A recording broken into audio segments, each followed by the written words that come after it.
हाय सांग मैंने आज आम बाहर तप्तपाणी माँ को दर्शन करने निमंते तो सांग मैंने आज माने कार्तिक मास शेष सोमवार तेणुक आज देखा बस रे केमी भिड़ तो एते माने भिड़ को देखी मान देहर पूरा झाड़ बाहरानी किंतु मन खुशी ये लगुचे जे आज माँ को दर्शन करवा। तो फाइनाल सांग मैंने आम पहुँची गलु माँ तप्तपाणी निकट में। तो आपण ये ना रू जापे कि यह कौन तप्तर अर्थ हो गरम आ पानी अर्थ पानी। एठी आपन को गरम पानी देखा मिलियो यह प्राकृतिक अटे। लोकों मतरे 300 वर्ष अधिक समय धरी यही जगार उष्म जल बाहर अच्छे।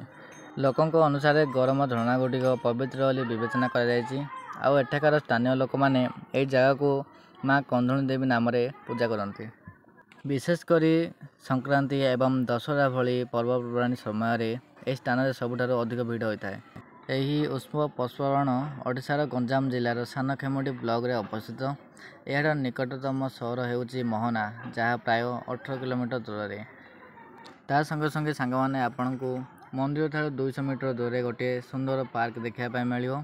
सेठी बहुत प्रकार आपन को देखा को मिलियो हरिण आ एमती किछि अच्छी आ सुंदर सुंदर झरना मध्य अच्छी।